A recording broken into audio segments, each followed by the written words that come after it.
What is up? Welcome back to the Underdog Wealth Academy. Today I am with my wife, so this is gonna be fun. First female we've had on the pod, and my favorite female. So I'm honored. yeah, Thanks for having me. welcome to the podcast, babe.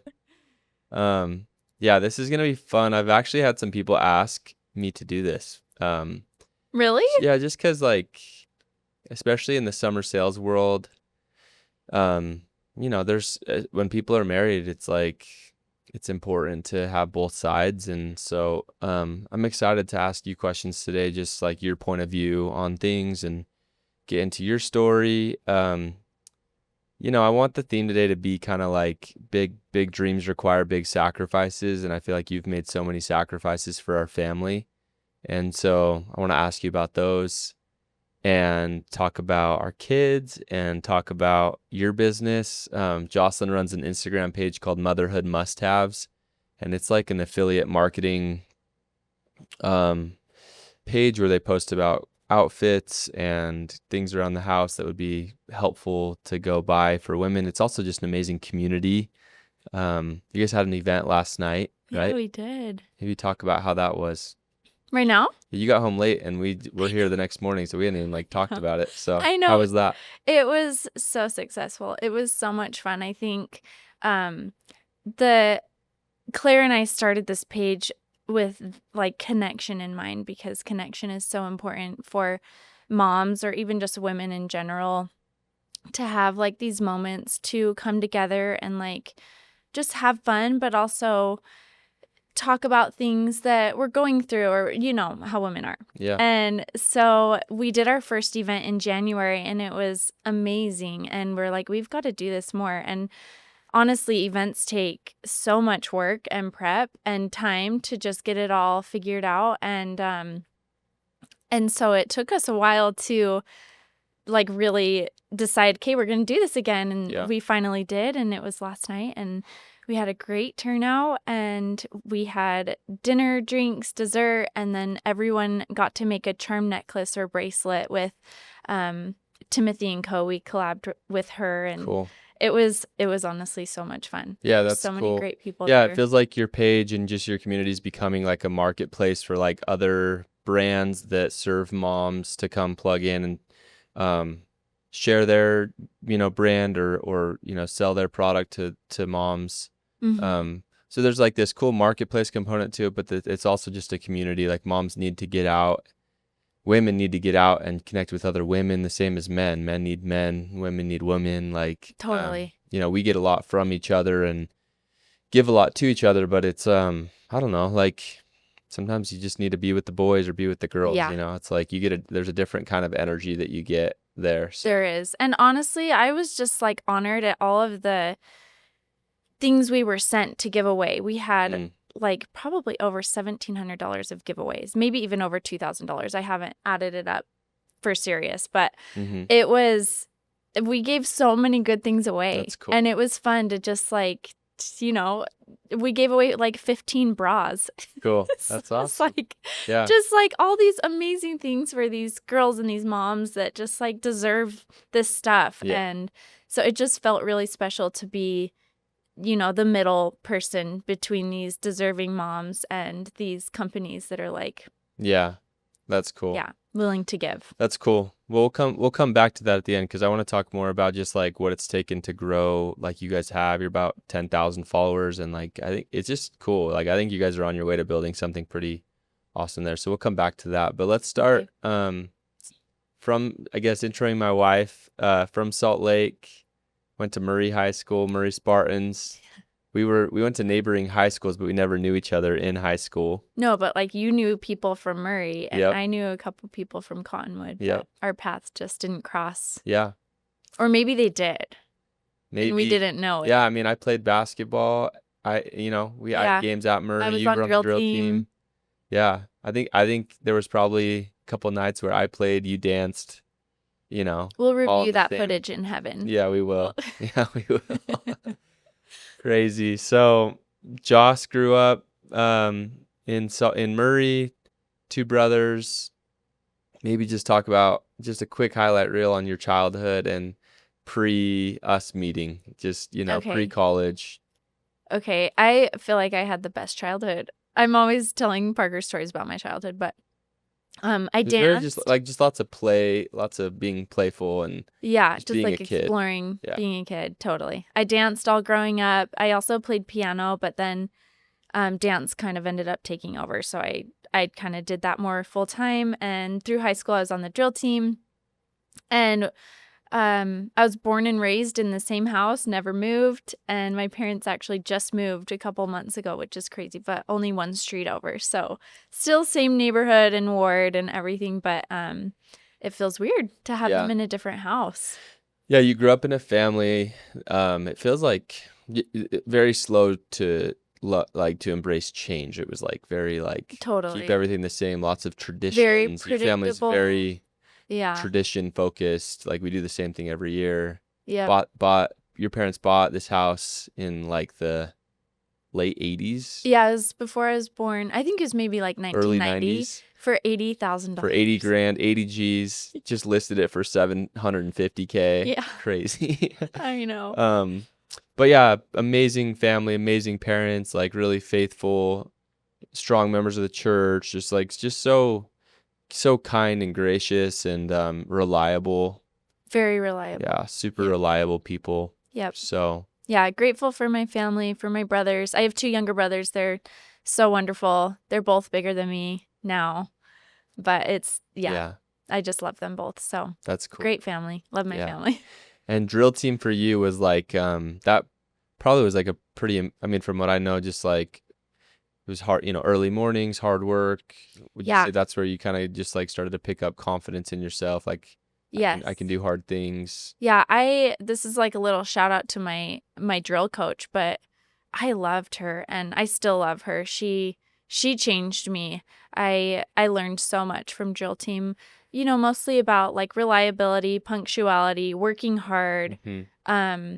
getting up and doing things even when you don't want to do it, and just like putting your best foot forward, and then the reward that you get from that, Yeah. and the confidence in yourself that comes from like working hard and doing things that you are like not really wanting to do in the Yeah. moment. Yeah, love that. That's cool. Okay, so then you end up at UVU, which is where, well, we didn't meet yet. You had gone to UVU for a little bit, and then I Yeah, you were on your was coming home from my mission. mission. Yeah. So at some point we meet, and kind of fun story there, but basically the way this goes down is I hit on Josilyn at a fire pit at Liberty Square. She didn't remember it. Obviously didn't make much of an impression. It was I dark. remember It was it dark. now. It was dark. It was dark. I just thought you were super pretty. I hit on you, and then anyway, kind of classic like our age dating, but like we ended up like finding each other on social media, and I think I added you, but then you messaged me kind of like Mhm. the DM You had game. posted a picture with a girl that I was on drill team with. She was a senior when I was a sophomore, and so I thought like, oh, maybe he went to Murray, but he was like a year older than this girl, so like we never actually were in high school together. Yeah. But then turns out that night at the fire pit, we had already talked about that you went to Cottonwood and I went to Murray. Mm-hmm. So when I messaged you, This was just Jocelyn's way of, sliding in. Finding a Parker way to was get in just, the yeah. DMs. I didn't remember, but now I do. Yeah. Yeah. No, I'm grateful for that.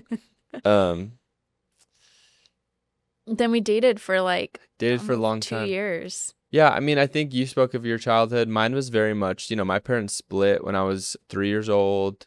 And I'm not going to make it sound like it was a bunch of like moving around. It wasn't, but it was, my dad moved a bunch throughout my childhood.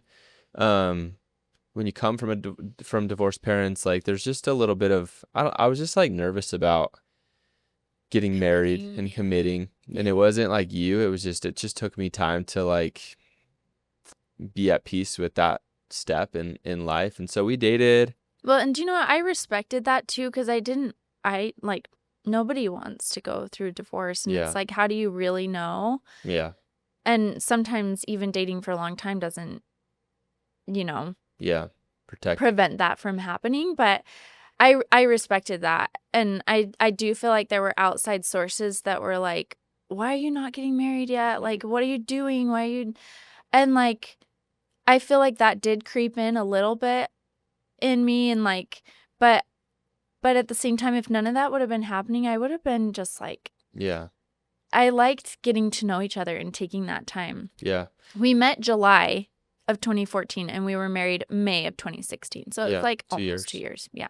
Yeah. I mean, it's just like God's time, you know, God's timing. Some people date for 2-3 months, get married, they live an amazing life, they stay together, and it's just like Totally. their speed. It's God's timing for them, and ours it took a little bit longer. Also, I did a summer of sales somewhere in between there, so they kind of like Set us slowed back a our little bit. Yeah. momentum a little bit. It Yeah, felt it did. like, It did. but yeah, ended up getting married. I guess transitioning, like we, you know, like Adam and Eve story, like they're in the garden and then they're out into the wilderness, and it's like Going with I'm this. going with where I'm going with this is we went on our honeymoon to Maui, and then and then we ended up in St. Louis, Missouri Oh my to do gosh. summer sales a week later. And that was my first time ever living outside of Utah. Yeah. And I mean, yeah, like St. Louis is not my favorite city in the country, and I bought pepper spray. yeah. I didn't need to, but We were we were poor. I was so frugal and careful. You came from a very frugal, so frugal, like such a frugal family. I didn't buy you Wi-Fi. I remember I know. you didn't have Wi-Fi. I just was a terrible, looking back, I'm like, I was such a terrible, like, No, it's just the phase of life we were in. yeah. You were just like living like an Amish person in our house. I know, because I was waiting in for me to come school home. and I didn't even have Wi-Fi to like do my homework. We were so dumb. Looking back, that was like 10 years ago. Crazy. I know. But I think that the theme is like big dreams require big sacrifices, and we've made a lot of sacrifices. How many times have we moved? Well, You know? I was counting it up, and I think that moving into our house we live in now was our 15th Yeah, move. so 15th move, and we've been there for 4 years. So we moved 15 times then in our first Like 5-6 years of marriage. Yeah. And what that looked like was like we were both in school. We would go sell in the summers because I was, you know, rocking the summer sales life and managing teams and stuff. And so we would move in the summer, go do that. When we came home, at some point, kind of pretty early on, we got into the whole real estate investing thing. So we would buy a property, live in it. It wasn't a very pretty, beautiful property either. Kind of that alone was a sacrifice. We could talk about that. But then we would go out and sell again, and it was just this constant like be uncomfortable, then move to the next uncomfortable thing, and then the next uncomfortable thing. Meanwhile, we were just like stockpiling cash and investing. And it was just a lot of sacrifices. I was thinking this morning driving in about that funny story of when we moved into that ward, I think in Pleasant Grove, and they went to introduce us, and they were like, "Will Peter and Josilyn Vassau please stand up?" And we look at each And other we're like, "Is that us?" And that was like Peter. such a that was like a perfect example of like our life. We were like going to a ward or a new neighborhood for 3-4 months. No one knew our name. They couldn't even say our name right. Yeah, we were And then so when they finally learned our transient. name correctly, we were like, we're out of See here. it? Yeah. Yeah, I know. Crazy. I know it was weird because I didn't feel like we had a home base or like we didn't really have callings. We like kind of did, but not long enough to connect or like, Yeah. you know. It's hard to go deep. Yeah, it was. Yeah. But we should get into like the sacrifice Yeah. of that. Like we should talk about our fourplex. I mean, I actually thought of a couple this morning, like the Wi-Fi thing for summer. Like no TV. No TV. We didn't have a TV. I mean, our whole mentality was like, we're going to live so frugal and I'm going to try to earn a lot of money and we're just going to invest When we as saved aggressively as we can. everything you made, Yeah. at least that first summer, married, and we just lived off of what I was making Yeah. at my job, Yep. which was not Which very was like, much. what, $2,000 a month? Yeah. Yeah. Yeah. Probably. Yeah, we were like living super lean in school. But yeah, the Wi-Fi thing, no TV, Well, and I didn't have a car that summer either. no car. Just Yeah, you were just stranded. literally stranded. I mean, maybe a And I made summer or two friends. after that, we were you were pregnant. we were in Virginia, and our apartment smelled straight up like curry. Like it Well, was and I like, was pregnant, so the smells were yeah, like you were extra. pregnant. Smelled super. I'm not trying to sound like judgmental, but it was like just smelled like Yeah, it was. Indian Yeah. everything. Noah gets a parasite the summer after that, or maybe a couple summers after that, in a public pool, barfing the whole summer. Do we want to like talk about that? I mean, I feel like we should talk about the fact that we brought Noah home to that fourplex, which oh yeah, our unit yeah, it tested positive for meth. yeah. And we had to get it remediated. I'm like 30 weeks pregnant when this all comes back. And I'm like, oh my gosh, I'm about to have a baby. We weren't living in it though, so No, we we got it were living in it. remediated and cleaned up, and then we moved into it. But still, I moved you and our newborn baby into a unit that had in the past tested positive for meth. Yeah. And In Provo. this is a You like don't think fourplex that in happens. Provo, Utah. Yeah. We live in that, and it's like, I know, I always tell people like it's kind of in the hood, and people are like, dude, it's in Provo. I don't know It's the how. hood. Yeah, you speak to that. Like this place was. Well, I remember when Noah was like a couple months old, it was like springtime. So he was like 4 or 5 months old. And it was so fun to get outside with him. And Yeah. like he would, he's just looking around at everything. And there was like this young kid outside, probably like 13 or 14 years old, smoking a cigarette. Yeah. And I was like, where do I live? Yeah. And what is going on? Yeah. And where is your mother? Yeah. Like, It's a tough little community it of totally like is. fourplexes. There's just Yeah. a bunch of fourplexes in this little community, and yeah, that was a sacrifice, right? Like basement, not a lot of light, and then we then went out, moved into another basement. yeah, did another summer, moved into, and like here, I'll say this, and this is a super important message. Like, there's that quote or that thought of like, you can marry more in a day than you can make in a lifetime. This is gonna sound corny, but I believe I did that No, because not because you came from a ton of money. I'd I say didn't. probably the opposite, but because of your mentality with like just being willing to pay the cost, like do the thing that then allows me to go create wealth and provide for our family. And so I believe I did that, but in a different way, Yeah. in a more beautiful way, because it was more fulfilling to go build it together. I agree. But well, and I just like trusted you. yeah, I knew that you like had this vision, and I wanted to lean into that vision too. And then soon it became our vision, and like you can't do it without me, and I can't do it without you. And so we just have to be like aligned in that. Yeah. And I don't think you can go backwards is a big thing. Like you've got to start. Like if we would have made a whole bunch of money that first summer and then went and bought a really nice house or like a cute townhome or something. Right.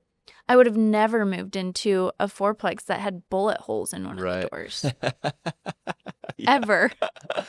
I So mean, it's like, I would also say like shout out to your parents, because I know you didn't come from a ton of money, but like they have been they taught you so well at a young age to take care of yourself. And there was kind of this like, sure, get a car. How are you going to afford it? We want to help you. It wasn't like you're on your own, but like there was this education along the way. And I think that you had this mentality of like I just think you had a realistic mindset going into this thing that like I want to dream life, but I know there's going to be a serious cost, and I'm willing to pay that cost. And I am in recruiting meetings all day long with married couples, or with the usually part of that couple. And I hear a lot of like, my wife's not down for that. She would never do that. And I think it's unfortunate. Like I think that a lot of people they have big dreams, but the price tag, they think they're willing to pay it, but they're just not, And when we were in that fourplex, living in that, I think a lot of people at that point would have said, okay, we've paid the price. We made the sacrifice for a year. Like, I got a kid now. Go buy me the nice house. We went and bought a duplex, lived in the basement. That one legit had no windows. Yeah. And we just did that for multiple years. Like we did that until we were 28. Yeah. And we started that journey at 24 and bought, a lot of rental properties pretty fast because of that strategy that you let me be crazy enough to take our family through.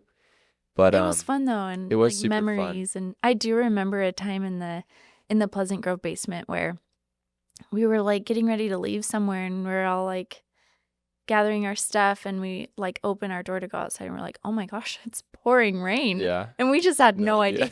idea. Yeah, we had to So- turn the news on to find out what the weather was doing, or call our upstairs tenant that was renting from us. Yeah. Hey, what's the weather like today? Oh my Like, gosh. yeah, pretty crazy to think about now. But I think your thought is spot on. Like, it's got to be that lifestyle creep.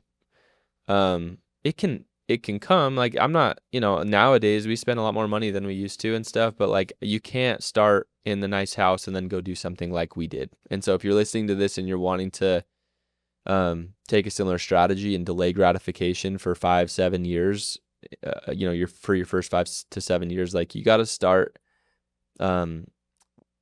You're going to be most mobile, most flexible, most willing to go do that when you're kidless and young, and and you're just exiting student housing, which usually is kind of you already have a roommate, and it's maybe not optimal living circumstances to begin with. Totally.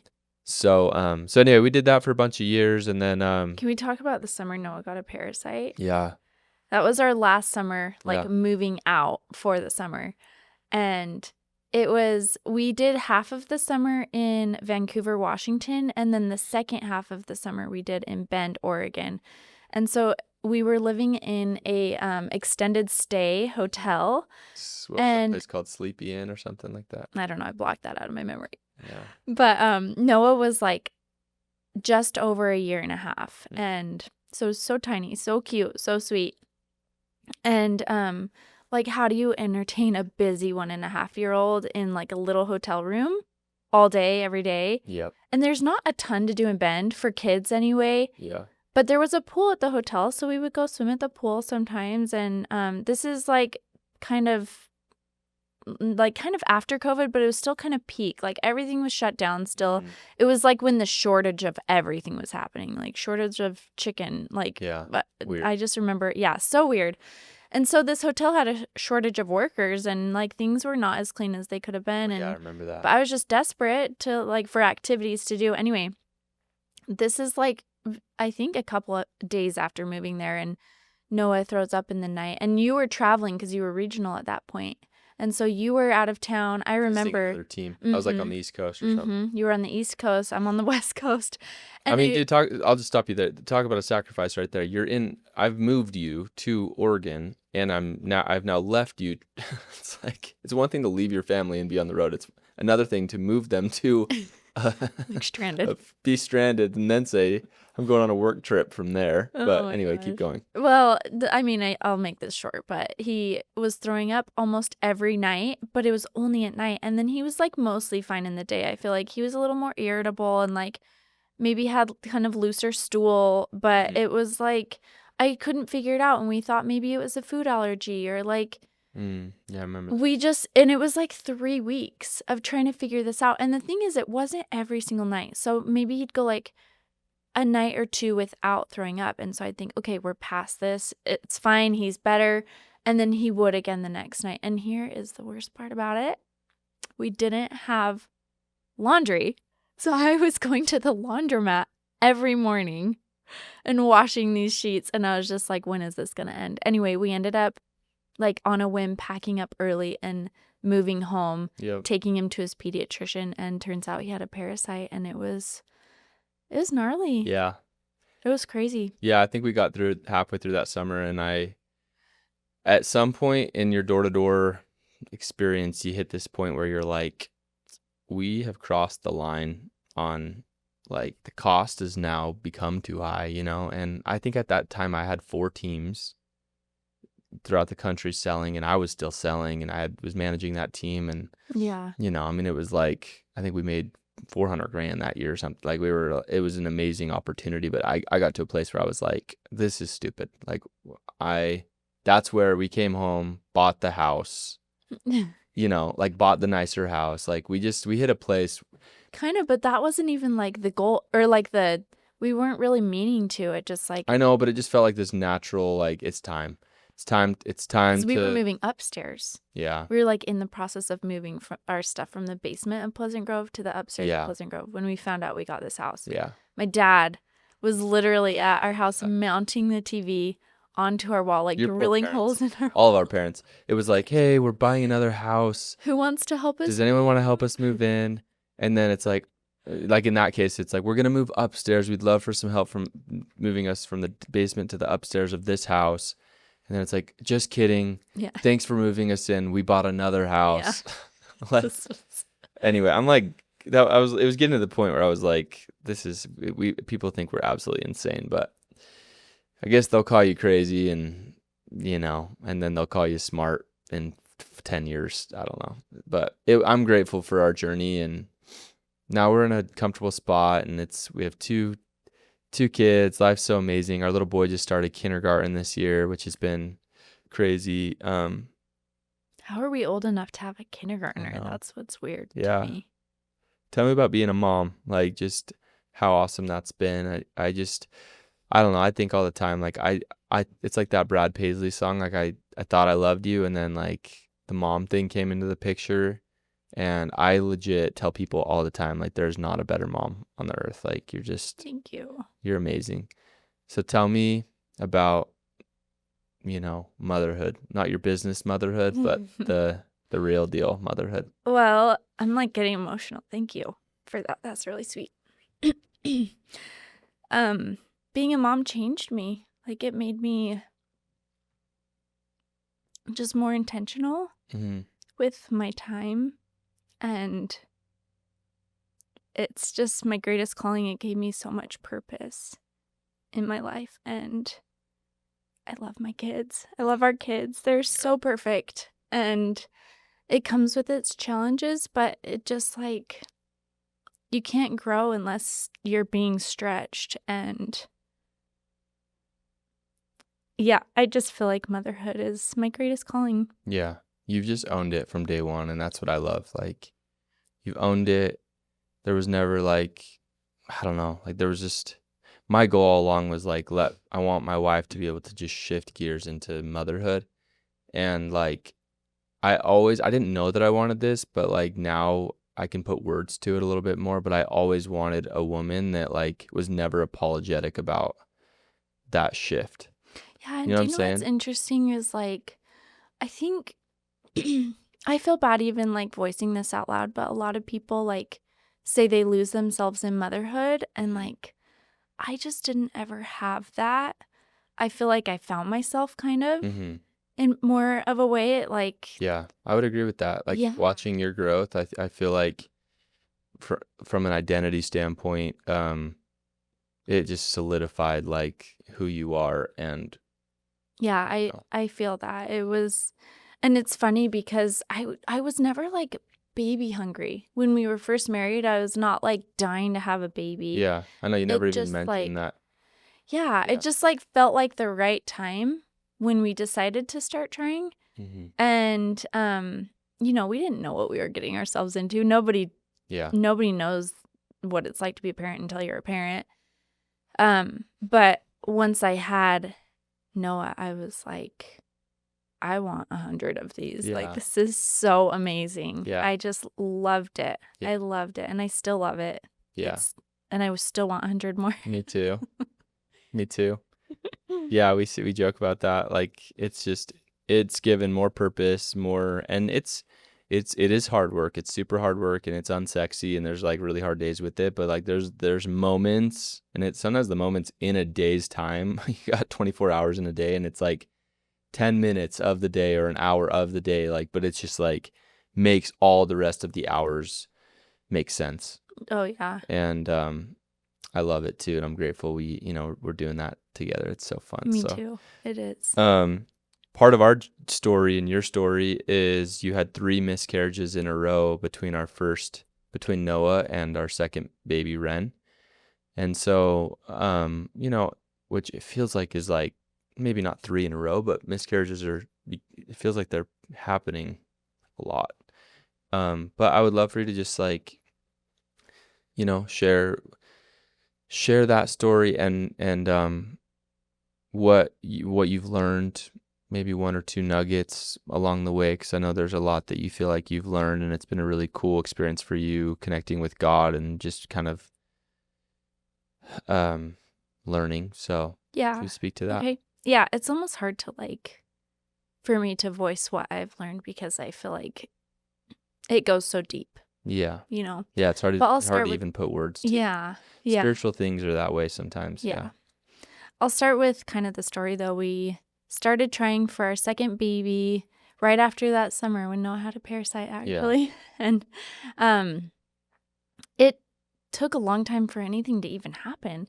And we got pregnant the April after, and I filmed Parker's reaction to me sharing that news with him, and I will never forget the first thing he said was finally, because it had been just so long of us trying, and I was like, what's happening? It just took longer than it took with Noah. Yeah. And that's all we knew. Yeah.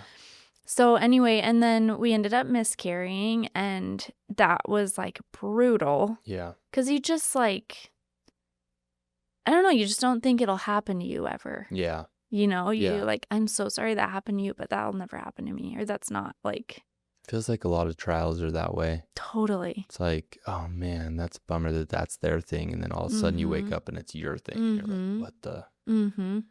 So that was kind of excruciating to go through that. And that was how many weeks? I was 6 weeks. So it was pretty early. But it also was I had known for 2 weeks I was pregnant, and I had planned out the due date and started dreaming of what life would look like at that time. And anyway, that's just to say that there's never a time when a miscarriage isn't hard.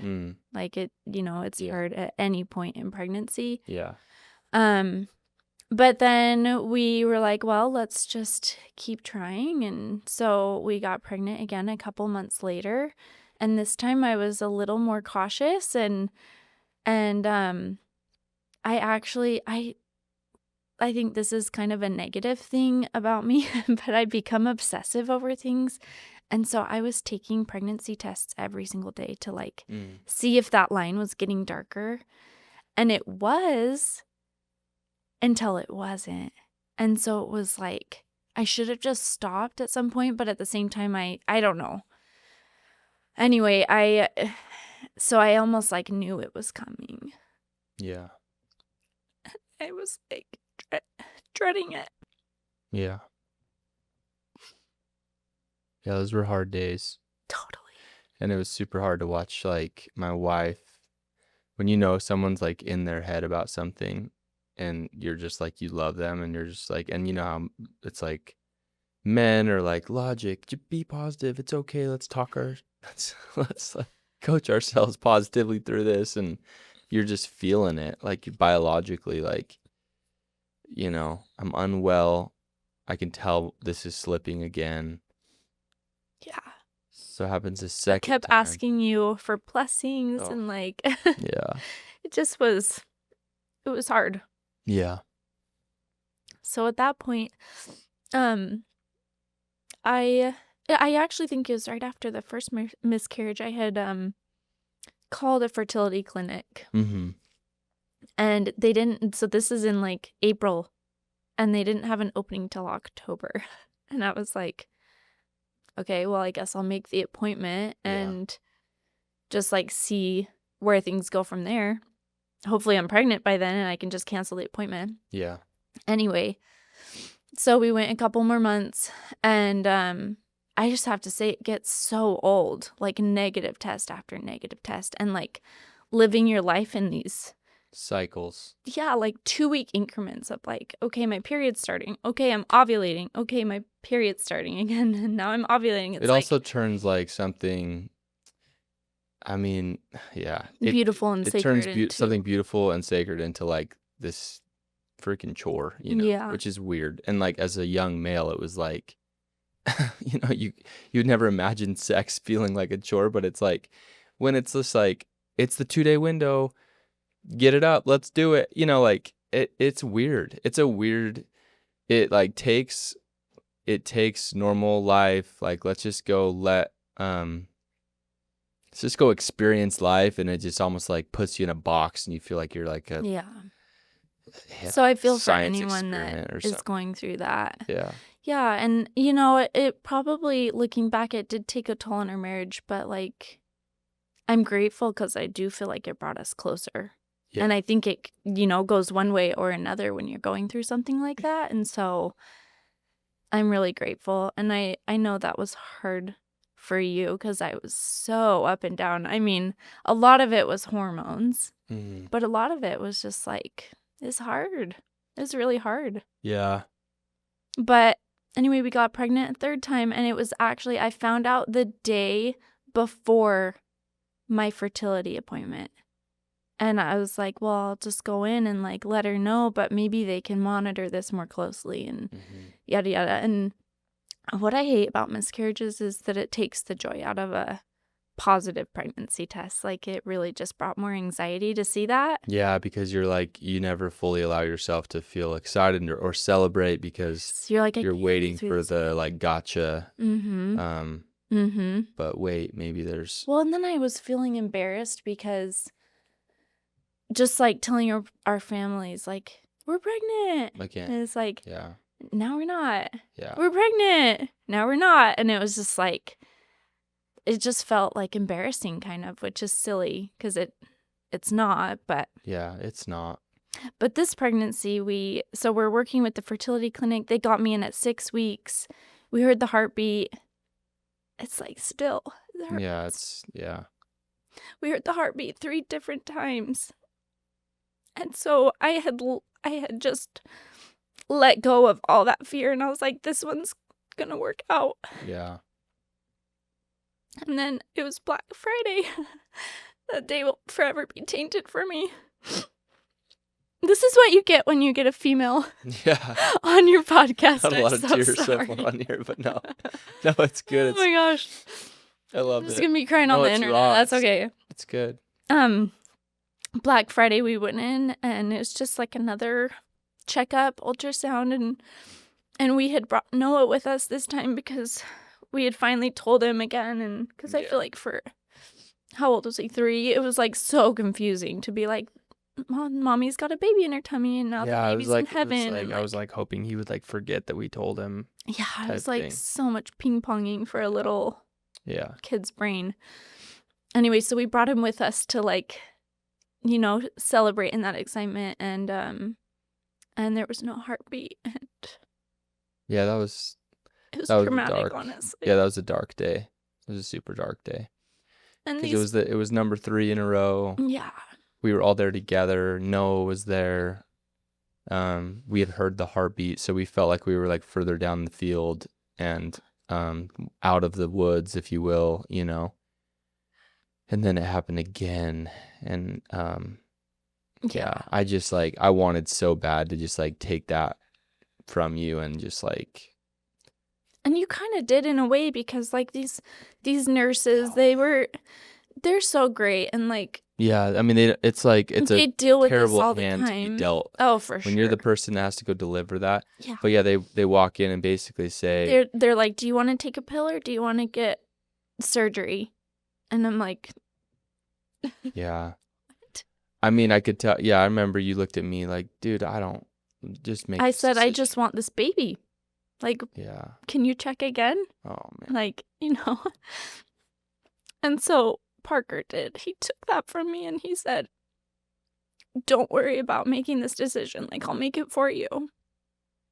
And I'm really grateful because in that moment, I didn't have the capacity to do that.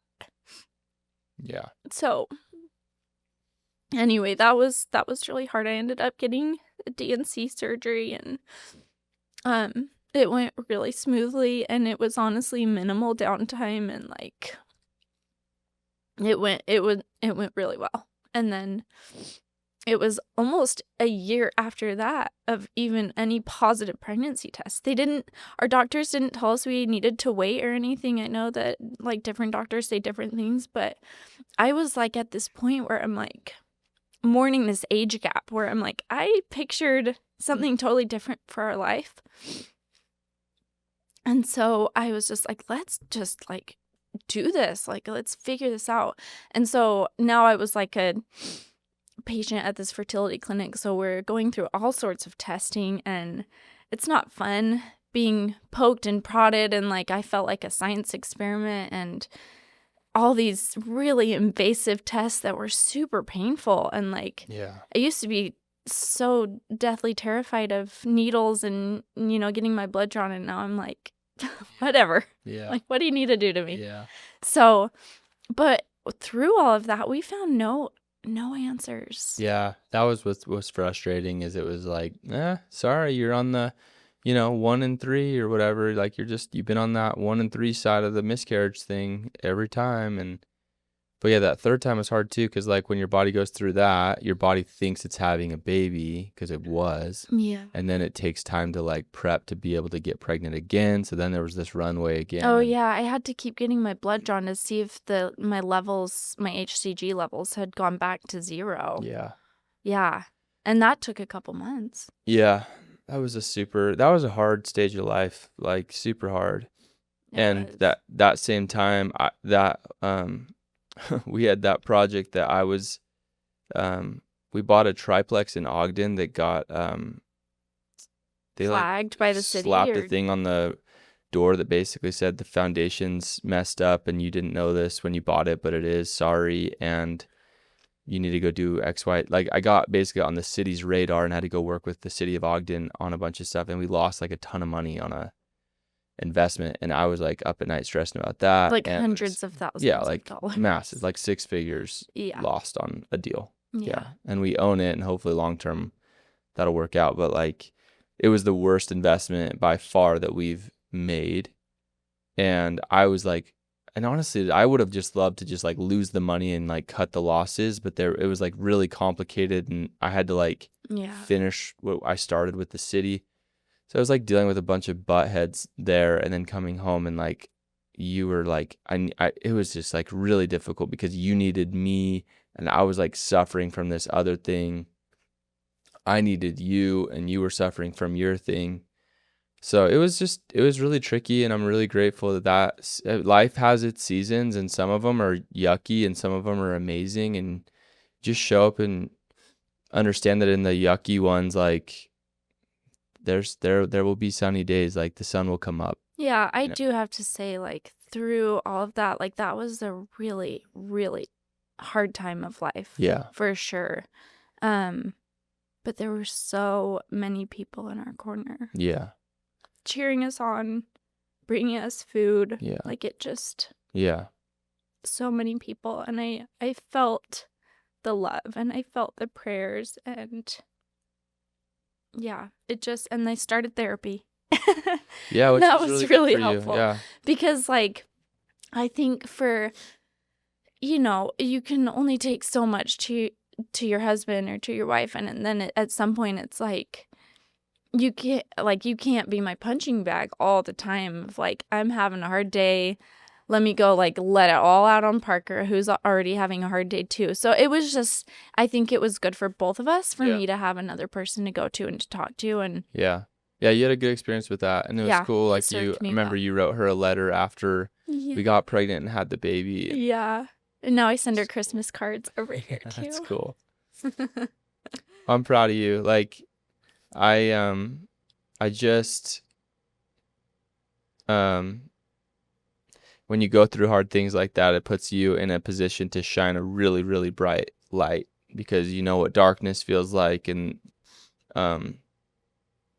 I see that's like the season I feel like that you're in and that we're in, is just like, we've learned some stuff. We're in our early 30s, and we've created some wealth, and we've got some kids now, and we've been through some hard freaking crap. And we just like, I think we're just in this, it's a really amazing season, I think, that we're in. And it's even your event last night, like, it's cool to go see you just shine your light and go look for maybe the girl in your group now that needs that, or needs someone to go talk to that's been there, or been through hard things. And do you know, actually at our first event, there was a girl there who was like, I am having a hard time getting pregnant, and it's been years and years, and we're starting IVF, and she came again last night, and she's 25 weeks Oh, that's pregnant. so cool. And I started crying Yeah. because it was such a happy, beautiful moment. And I'm like, cool. I'm so grateful that I get to connect with other people now who Yeah. need someone that like really knows Yeah. what it's like, Yeah. you know? Mm-hmm. But yeah, and then we got pregnant.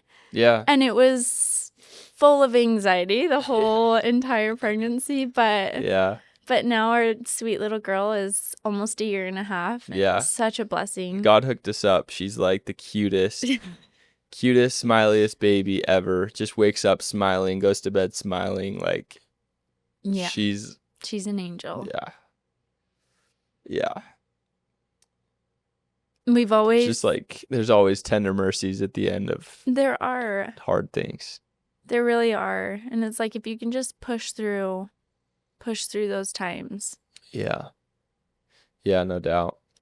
Well, let's talk about your business, cuz like I think that you're so purpose driven because of this stuff, like just because of what you've learned as a mom, and also you just have a lot going on in terms of other value you can add, not just the community component, but I feel like you worked at like a design firm for a while, and you I mean, like the clothing component, just the value you can add there. Like I just think it's so this the thing I love about your business, sorry I'm like stealing the mic on this, is, and just what you're creating there, is anytime you can design a life where you just live your life and you do your one thing, but then there's other things that kind of vibrate and feel that energy and that effort. I think that's what's cool about yours, is like you're just doing what you're doing. You're just being a mom and like living your authentic life, but you're just posting about it, and that Instagram and that community vibrates. Mm-hmm. And I also love that like you found a way to find you found a way to kind of make some money and also just like have a community while not having it pull you from my kids. Like, Yeah. I think it's so I'm just so proud of it, so proud of you, and I think it's such a cool creative way to go tackle it. So maybe just speak a little bit more to that. Well, we started this business, Claire and I, my business partner. We actually met at Gatehouse, the design firm. She trained me. I took over her job. And then we both came back the next year after a year of summer sales. And we worked together, both part-time, doing this marketing job together. And that's when we learned, like, we work really well together. And, like, she brings strengths where I have weaknesses. And I feel like I bring strengths where, she has weaknesses. And so we just really fell in love with each other and became best friends. And she actually approached me with this idea to start this page in 2021. So it's been a while. Yeah. And 4 years of grinding. Mm-hmm. And at first it was a faceless account. Like, we didn't show who we were. It was just like very product focused. And I think that was meant to be, because I don't naturally just like talk to my camera. It's like out of my element for sure. Mm-hmm. And I've had to kind of work through that. But I wouldn't have started this page, I think, if it was like, hey, let's do this super thing in your together. face, like, hi, I'm Josilyn, I'm an influencer. Yeah. I would have never. So this faceless account, I was like, oh yeah, I can do that. Yeah. And it was fun, and it totally filled my cup, and it scratched this creativity itch. And Yeah. And, I think the purpose of this page really was like connection and motherhood and just like bringing moms together.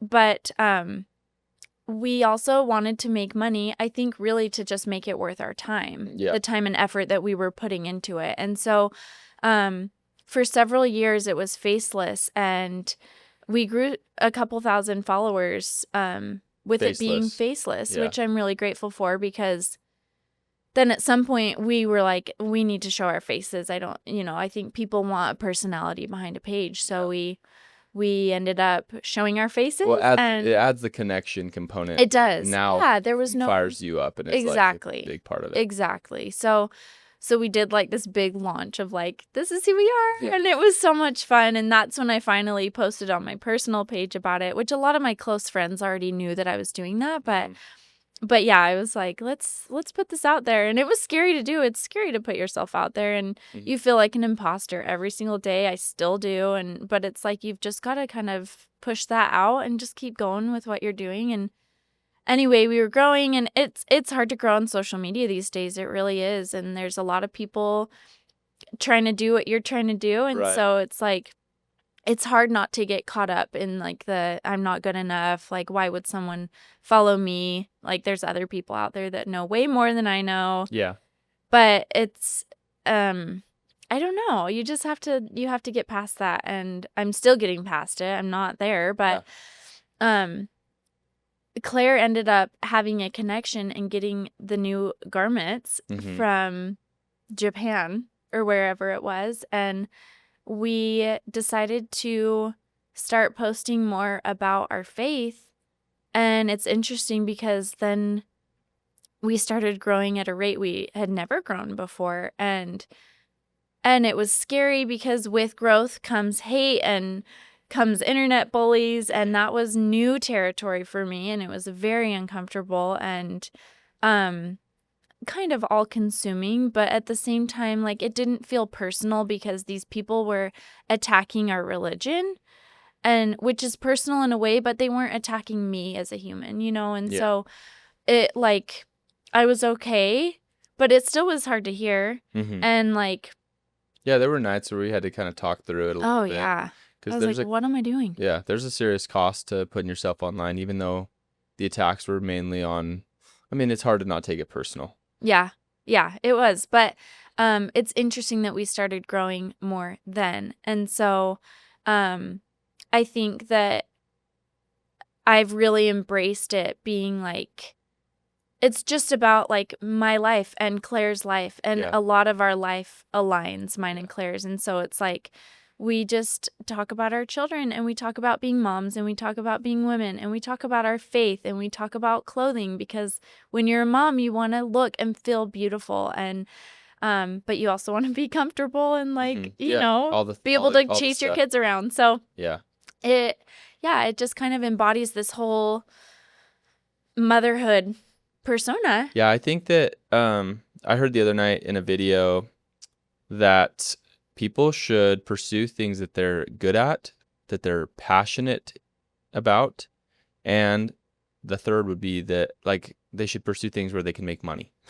And if all three of those things align, then like, that's an awesome opportunity, and I think you guys have cracked that. Like, it fires you up to go network and add value to other women. You're good at it. Like, you have a good eye for design and beauty, and I don't know, just like messages even that are just impactful and the right message for that community. And it's also like, I mean, I'm like, financially, even though it's drips right now, it's not like super meaningful yet, but like, that whole world has more leverage than my world is. Like, person to person leverage. It's one person at a time. It's one recruit at a time. I love what I do, and there's scale to it, but if there's a leverage ladder, there's actually more leverage in post something once and let it eat, let it go work. Like, the whole share it, and then they share it, and the like, comment affiliate marketing. Yeah. It's where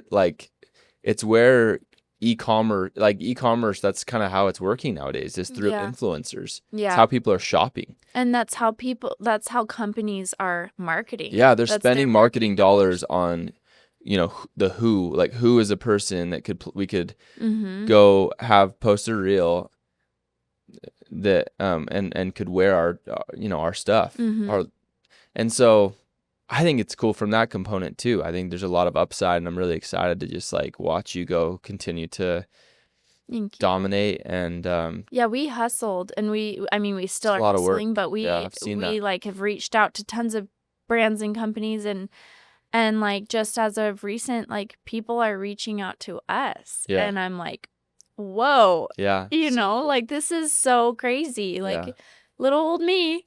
But it's been really rewarding and so fun, and really just a blast doing it alongside my best friend. And like, we just work so well together, like I said. And I think, I just am really grateful to you, Parker, for supporting me in that. And honestly, like, inspiring me too, because ever since we got married, even before you were doing sales at this level, Parker would always talk about wanting to impact people. He's like, I just want to like impact people, and you are now, and I think that like you will astronomically from here on out.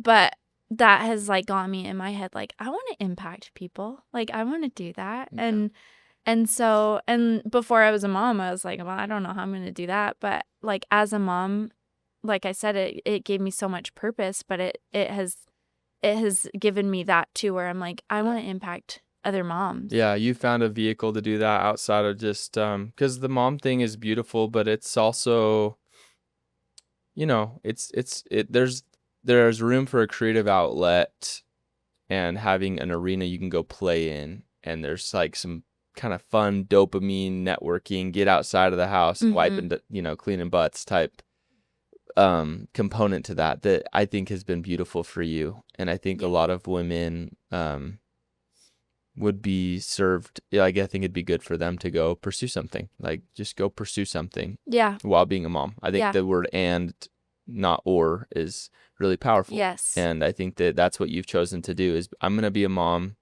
and I'm going to do this other thing. But the beauty of your thing is it doesn't like distract or suck. No, they don't compete. They don't. Like, that's what I'm saying. You do the one thing and it just like other things go and vibrate. And so, well, that's why we like that way. started the account. Is like, I'm already buying these things. Right. Like I'm not buying more than I would normally buy. Like these are things that I'm just already like, we need a stroller, we need a sound machine. Like what are these items? Like I'm going to post about my favorite ones. Yeah. Like, and just share why I love it. Right. So it's been, it's just felt very like natural. Yeah. So cool. Cool. Well, I love you. Thanks for coming on. This has been, Thank you. way fun. And sorry for crying. No, it's all good. Crying in the club. Crying in the club. I love you, and I'm proud of you, and I'm grateful to be doing life with you, and I want to have like 50 more children with you. So I love you. Let's do it. I'm honored to be on here. Thank you for having me. Thanks for tuning in. This one was a little different, and go find yourself. If you're a man, find a wife like my wife. She's a champion. So we'll catch you on the next episode.